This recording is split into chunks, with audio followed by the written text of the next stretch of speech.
On today's show, we continue our prospect pool rankings. We'll look at teams 17 through 15 on today's episode of Locked On NHL Prospects.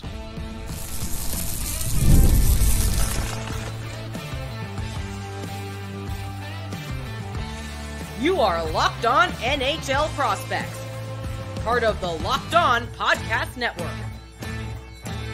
Your team every day. Hello, and welcome back to Locked On NHL Prospects, part of the Locked On Podcast Network, your team every day. On this podcast, we break down everything prospects related for you 5 days a week, Monday to Friday. I'm Hadi Kalakash, QMJHL and crossover scout for Elite Prospects, with Sebastian High, USHL and crossover scout for Elite Prospects. And on today's show, we'll be breaking down teams 17 through 15 in our prospect pool rankings. So we continue the countdown to the best prospect pool in the NHL.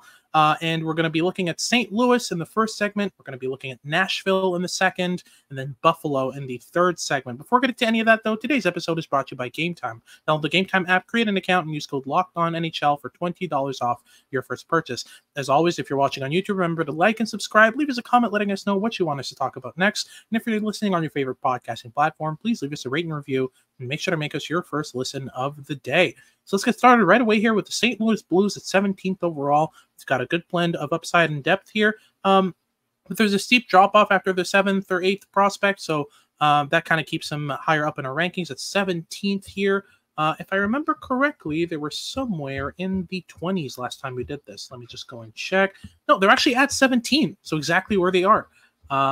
So let's go ahead and break down this prospect pool. At number 1 in our top 5 prospects in this prospect pool is Dalibor Dvorsky, a prospect they picked up 10th overall a couple of drafts ago. And give me the rundown on his game, how he's improved, where he's been playing, because he's moved around a bit. Talk me through it. Yeah, absolutely. So Dalibor Dvorsky, since being drafted 10th overall by the St. Louis Blues a year ago, he played 10 SHL games to start his D+1 season with IK Oskarshamn and had 0 points. It was just not quite going for him. And then he and the St. Louis Blues pulled the trigger on a transfer to the OHL with the Sudbury Wolves, where he absolutely lit the lamp. He scored 45 goals and 88 points in 52 games there in Sudbury, 1.69 points per game, which is not bad whatsoever, and really combined wonderfully with Quentin Musty in creating offense in that lineup. Those two were electric together, especially on the man advantage.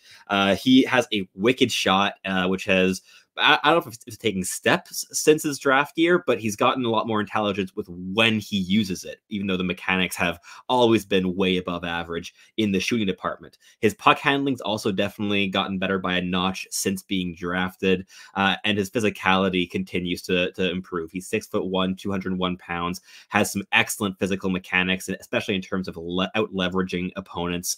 He's an intelligent and really good two-way player as well. He's a natural centerman. And his playmaking game's also improved. I think playing with Quentin Musty definitely helped him explore his own creativity as a playmaker. And I think overall, this is a player who is going to be a top 6 center in the NHL for a really long time, and definitely showed off the high-end upside that he has and the skill that he has in his game with the Sudbury Wolves, which makes him our number 1 prospect in this pool. But the number 2 guy really is not far off, is he? Yeah, absolutely. Jimmy Snuggerud is our number 2 there. He's got, he scored 34 points in 39 games at the University of Minnesota. 6'1", 185 pounds, 190 pounds, somewhere in that range. Was drafted 23rd overall in 2022, and it's been looking really, really good since then. I've always liked his game as a kind of high-energy, high-paced player who can break down defenses, who can also defend fairly well from the wing. Good effort level, great shot at plus release, which he uses liberally, as his 21 goals in 39 games in the NCAA can attest to. And yes, he's chock full of skill, really. But, you know, the cornerstone of his offensive skill set remains his shot. He's a great physical player, thinks the game really well, decent skater. There's a bunch to like in his game overall. I think he projects really, really well as a solid middle 6 option for the St. Louis Blues long term, more likely as a complementary second line piece if he develops properly. But, worst case scenario, the floor is fairly high with Jimmy Snuggerud. I'd be very surprised if he's anything less than a third line forward. He's got all the skill to do it. He's got the abilities, and he's got the hockey sense. So I think he's a really solid blue chip prospect.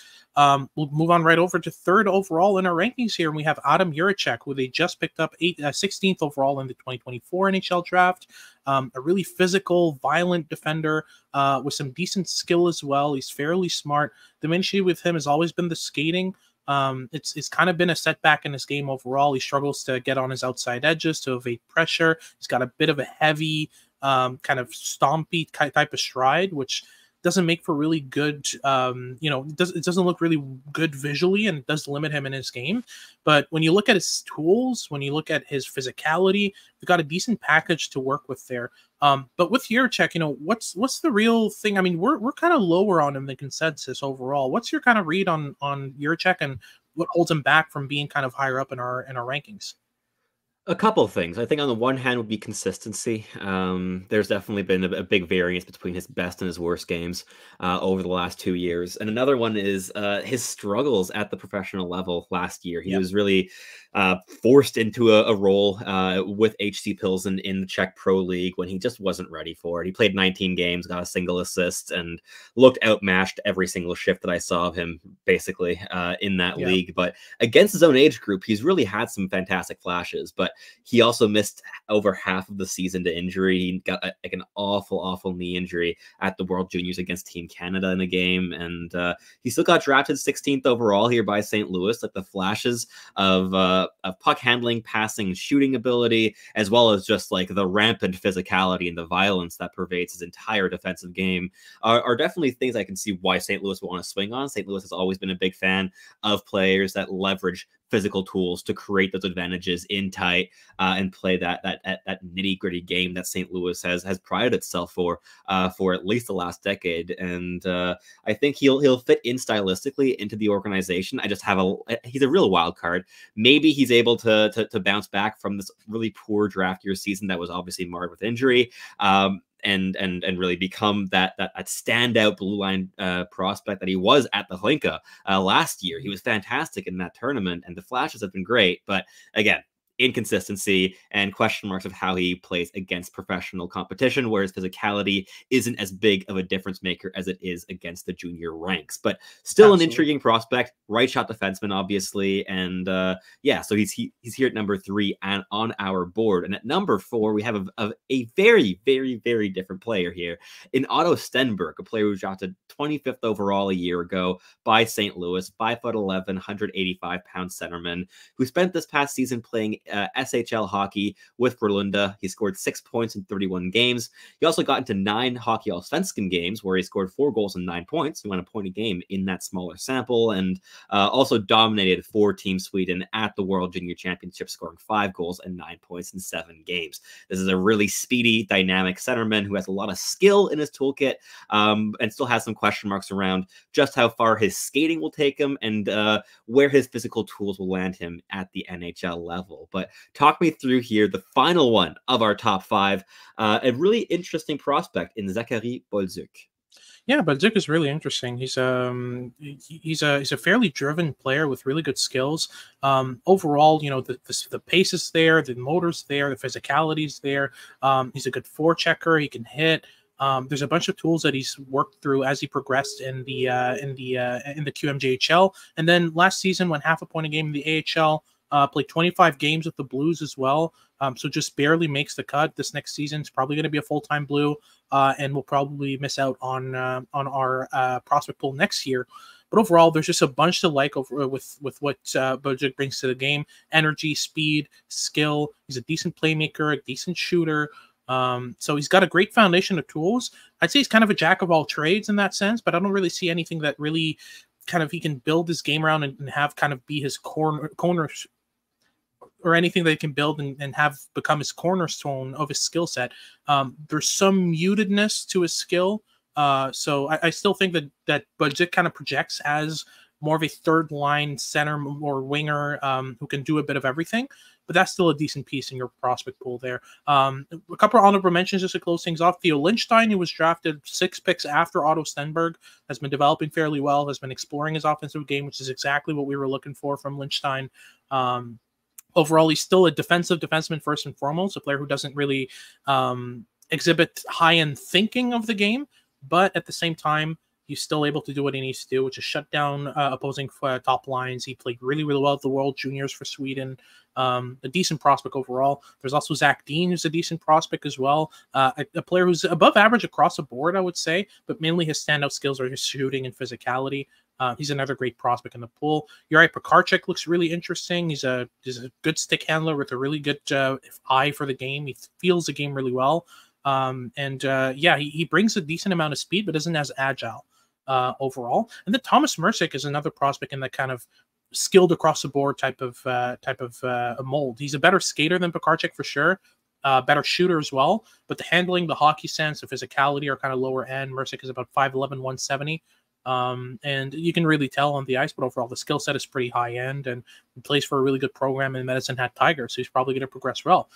That's our first segment done. We'll get into our second segment where we look at the Nashville Predators and their incredibly ridiculously deep prospect pool. We'll look at that in just a second, but just before, a quick word from our sponsors at Game Time. If you're looking to buy cheap tickets last minute to any event, Game Time is the best place to secure them. Game Time is safe, secure, and really, really easy to use. They've got a bunch of deals to help you save money as well. Flash deals, zone deals, last minute deals, and the Game Time guarantee. Make sure you always get the best price for your tickets. If you find a ticket online for the same price or cheaper than what Game Time has to offer you, Game Time credits you 110% of the difference. And on top of that, there's a new toggle in all-in pricing. All you have to do is just toggle the all-in pricing option inside the app, and it'll show you exactly what you're paying after fees, after taxes, after all that stuff. So there's zero surprises in the app, and you know exactly what you're paying for. So take the guesswork out of buying tickets with Game Time. Download the Game Time app, create an account, and use code LOCKEDONNHL for $20 off your first purchase. Terms apply, but again, super simple. You just create an account and use code LOCKEDONNHL for $20 off your first purchase. So download Game Time today. Last minute tickets, lowest price, guaranteed. Alrighty, so let's move on here to our second segment. We'll look at the Nashville Predators and the absolutely ridiculous depth that they have. This was a very difficult experiment to build a top 5 with this. We ended up with a short list of 14 names that could have gone on here, which is... It's a long list, not a short list. It's a long list. And yeah, the main issue and why Nashville, despite this ridiculous amount of depth, isn't higher up in our rankings is that there isn't any prospect in that 14-player list that I would necessarily name as a blue chip prospect.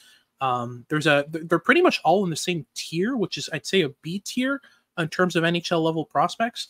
So let's get right into it here. And again, this was really hard. So let's start with Matthew Wood at number 1 in our rankings. He's developed fairly well. He played for UConn for a year, then entered the transfer portal in the NCAA, and moved over to a different team, I believe. Very interesting kind of situation there with him. So talk me through kind of sorry, go ahead.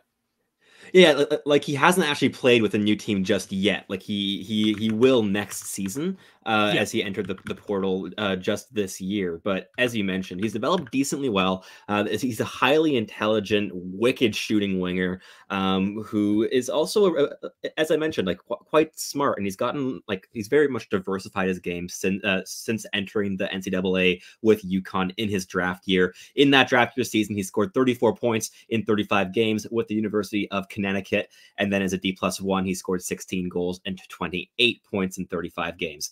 He's off to the University of Minnesota this year, where he's going to be able to link up with some really interesting prospects. And I'm very curious to see how he'll be playing alongside a guy like the aforementioned Jimmy Snuggerud. And this is a player who's also a really good puck handler. The passing ability has definitely grown in his game since being drafted. And he's really quite physical as well at 6'4" and 197 pounds. He's a very versatile offensive piece with a lot of upside in his game, but the skating ability is still the one thing that might hold him back and maybe limit him to a middle 6 capacity rather than a raw top line or top 6 type of upside. upside, but the potential is definitely there to get there. We're going to see how he's going to develop with a new organization in the NCAA there in Minnesota, and I wouldn't be shocked if he got another fourth season there after this year as well. But we're going to see how Nashville wants to handle his development as a whole. We think that he has the most upside of any prospect in this Predators pool, but it's a pretty tight race. And at number 2, we have a name that you might not even expect here because, again, there are 14 players that are about in the same tier in this prospect pool. But we both really, really, really appreciate this player who Nashville selected 55th overall just a couple months ago in Las Vegas, and that's Teddy Stiga, the 5'10", 177-pound left winger. So talk me through his game and why he edges out a lot of first-round picks here in the prospect pool. Yeah, I'll keep it simple. Just intelligence and relentlessness. He's just consistently pedal to the metal, doing everything he can to just will the puck into the back of the net, but he does it so intelligently. Opens up ice east-west. He's a fantastic passer. Really, really, really smart player. He reads the ice incredibly well. That's what had us so high on his game overall. And yes, he is 5'10", 175 pounds. I still don't understand why Max Plant was picked ahead of him. He should have gone. I think he should have gone in the first round. I did not expect him to slip all the way to 55th overall, but listen, the Nashville Predators will take that and run with it. He's an amazing prospect, has some great value in his game, but yeah, primarily a playmaker, a high pace, intelligent, high motor type of player. So great prospect here at number 2. Number 3, we have Joakim Kimmel, who's been looking fairly well in the last couple of years. He's an above-average skater with a high-end shot, a really, really good release. Scored 41 points in 67 games in the AHL with Milwaukee, and has been progressing fairly well since then. A 40-point, 65-game season in the AHL at 20 is really, really good. Was drafted 17th overall in 2022. I think that was the first year where Barry Trotz gave the instruction of go for upside. It's really something in that kind of lens overall for Nashville. After that, really close. I think these next 2 were really difficult to split. But Zachary Lheureux is next. Lheureux is a violent winger, 5'11", 196 pounds, a very physical player, was drafted 27th overall in 2021. And I think he brings a level of kind of edge and intensity that Kimmel doesn't bring, but Kimmel's a better skillful player overall. But that's no knock on Lheureux either. He's a good shooter, a good passer. He doesn't think the game as well as he could, and he's a below average skater, but the physicality compensates for that. The inside driven mindset compensates for that. He's got a high motor.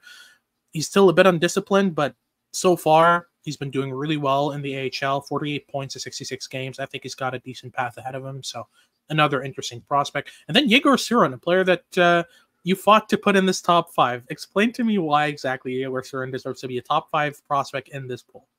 Skill and upside, it really comes down to those 2 things. He's not the most consistent player, and as you mentioned in our debates, he was a little bit of a silver division merchant in the MHL last season. He really struggled against the better teams in that league to produce his offense, but he still got drafted 22nd overall this season, and I think that the combination of creativity, goal scoring ability, playmaking ability, and puck handling is probably the best in this prospect pool, apart from Teddy Stiga. And overall, I think that there's still some question marks around his hockey sense, but he plays with violence. He never stops working. And I think there's enough here for him to maybe push for a top 6 role eventually in Nashville. Yeah. When that happens, I don't know. He's going to need a couple of seasons for sure to develop, but I think that at the level of skill is definitely there. That said, there were 9 players that were legitimate contenders for this final spot in our top 5. So let's do a little quick fire round here by mentioning the other players that are fantastic prospects. Starting off with a player that we both adored in his draft year season, Fyodor Svechkov, who also had a really good first AHL season. Yeah, absolutely. I mean, Svechkov is so impressive because of the ability to just draw players laterally and just control opponents and put them in the right spots. He's a 6 foot, 190-pound the left shot center. Played with the Admirals, as you mentioned, 39 points in 57 games, a really good first season. Incredibly intelligent. He's got great pace on his decision-making skills. He's a physical player as well.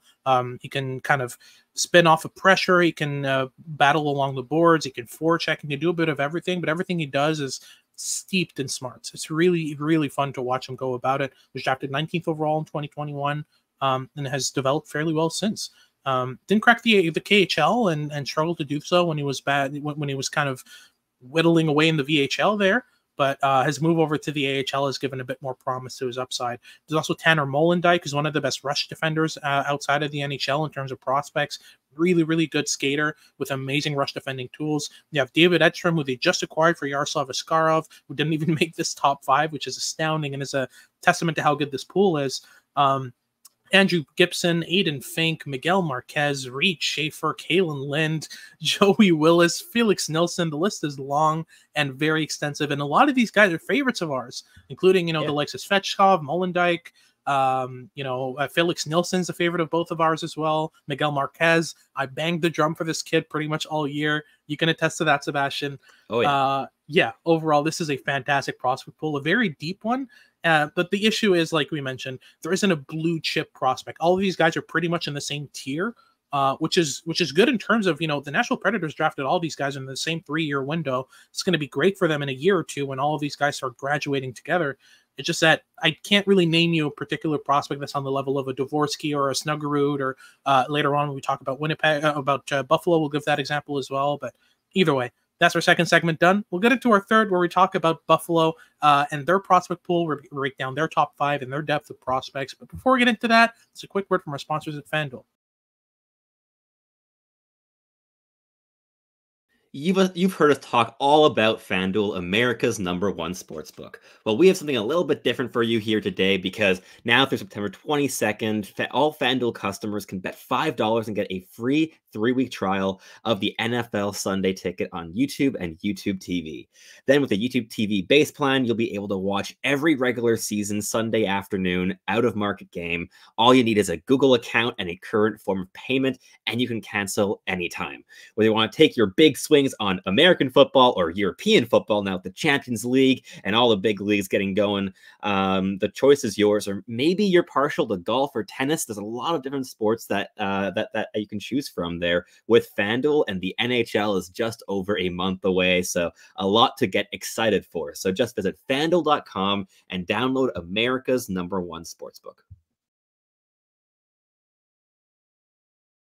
Alrighty, so let's move on to our final segment here. We'll look at the Buffalo Sabres, who come in at 15th overall. So they've cracked the top 15 after being 3rd overall in 2023. But just to explain that, Zach Benson officially has graduated, has played the full season in the NHL. That kind of takes some weight off of that, and a couple other prospects have graduated as well. But Buffalo's looking still really good. They start off here, the prospect pool, at #1 with Konsta Helenius, who was just picked up at 14th overall in the 2024 NHL draft. I thought he should have been at the very, very latest an 11th overall pick or something like that. For him to slip to 14 to Buffalo, I think they had a great pickup there. And they have a couple prospects in this mold, these intelligent, mobile, very creative, very defensively responsible type of forwards. But Konsta Helenius, in terms of hockey sense, I think he's the best in their pool right now. So what do you think of his game? What do you think of Buffalo specifically picking up this prospect, and what that does for his development, and how he can kind of develop into a decent piece for Buffalo moving forward? Yeah, I think that he's definitely a player mold that Buffalo really appreciates. Like, we've seen them pursue this mold of player, as you mentioned, high IQ, playmaking, two-way impact, hardworking. We've seen that with Noah Östlund. We've seen that with Zach Benson. There's a lot of players that fall right into this category for Buffalo. I think one question mark is going to be, what are they going to do when they have 3, 4, 5 of these guys in their lineup at the same time? How are they going to adapt to having this many players that play the game in a very similar way? That said, with this many players in their pool that play like this, I think that the development is going to be rather comfortable for Buffalo. They're very familiar with these types of players' strengths and weaknesses and what they want to improve, what they want to foster in their games. And with Konsta Helenius, I think it's very straightforward. He's going to be a relatively low maintenance player to develop because he is so intelligent. He's a really good passer and playmaker in the offensive zone. He's a player who very willingly delegates to his line mates when they're in better positions than he is. He's very selfless on the ice. And as you mentioned too, the two-way impact is fantastic. So I think that at the 5'11", 180-pound right shot centerman is going to develop very nicely there in Buffalo, and he's definitely their number one prospect as of right now. I agree with you. I think that he should not have fallen past 12 or 13, but he did, and Buffalo is very happy about that, clearly, having drafted him there at 14th overall after having traded down. But number 2, we have a player whose frame is very similar, but who plays a little bit differently, and that's Jiri Kulich, who's been developing in the AHL for the Rochester Americans, and he has an absolute wicked shot and plays a bit bigger than his 5'11", 178-pound frame, right?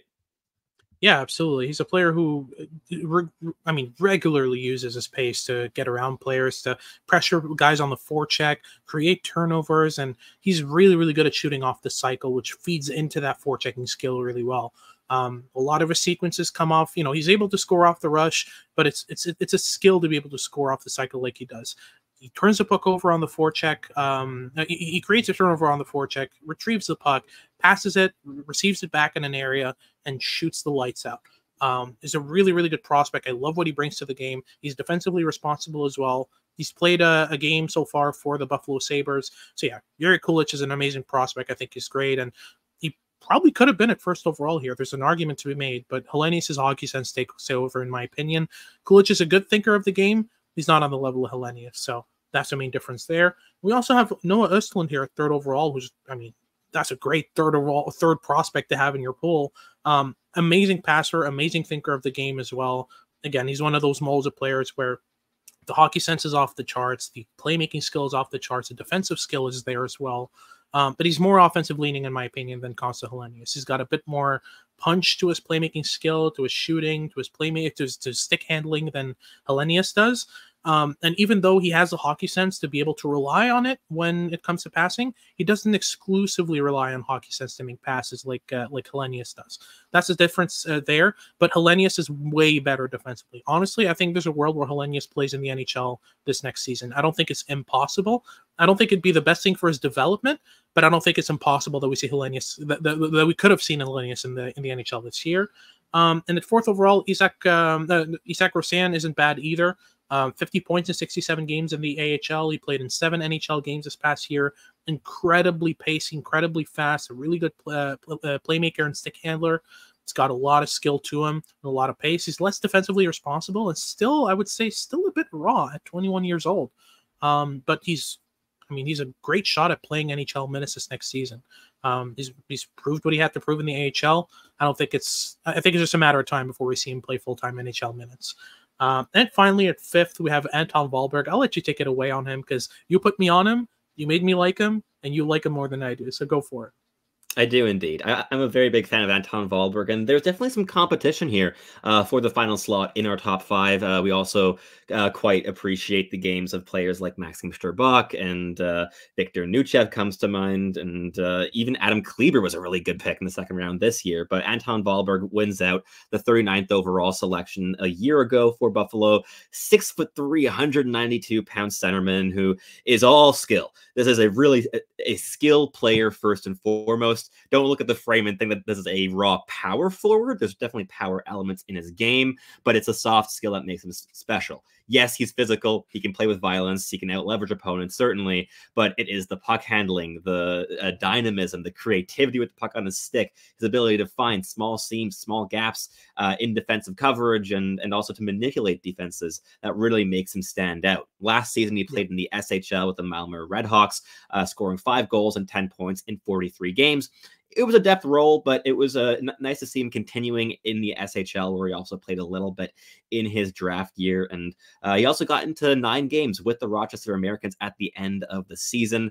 We also scored a goal and 4 points in 9 games. So very excited to see how he continues to progress in his development, but he's still very young. He was one of the youngest players in that 2023 draft class. He's still just 19 years of age and definitely still has some runway ahead of him before he hits the NHL. But there is a legitimate middle 6 upside with this player, and he's a bunch of fun, and I really appreciate how he plays the game. But we have a lot of honorable mentions here as well for the Buffalo Sabres. So talk me through maybe the 3 biggest standouts here in Adam Kleber, Ryerson Leanders, and Brody Ziemer. Yeah, absolutely. So Kleber's your kind of big right-handed defensive defenseman who can shut down plays really well, who can, skate backwards as well as he skates forwards. He's surprisingly mobile for a 6'5" defensive defenseman. He's got a really good skating stride and he uses it liberally and efficiently. He's suffocating defensively. I wouldn't call him necessarily violent or physical defensively, but he's really, really suffocating. He gets in your face. He smothers, exactly. It's all about getting players to the outside, pinning them along the boards. My only issue, and the reason why Kleber isn't in our top 5, is that once he suffocates the defense, once he creates the loose puck with his defensive abilities, I don't really see the instincts to get up the ice and do something with it. His shots below par, his handling's below par, his passing's just about average. But this idea of, okay, the puck's loose now, let me go secure it and make a play, I don't see that yet in Kleber's game. But that's something that usually develops with time in the NCAA. And as he progresses, I wouldn't be surprised at all to see him kind of added to his game. But the main issue is consistency with that. If he can develop consistency overall in his game, kind of put the pieces together in terms of what he can bring to the ice, he's a great player.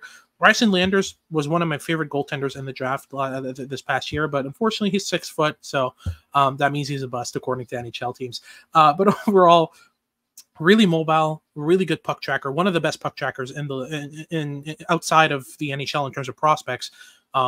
Really thinks the game well. He rarely gets surprised by a shot, even if there's 3 guys in his crease, battling it out for positioning. He still knows when the shot's coming, and he rarely gets beat by through screens or anything like that. So I think that's the kind of core of his game, is just knowing at all times where the puck is. It allows him to anticipate, to position himself, and to make good plays.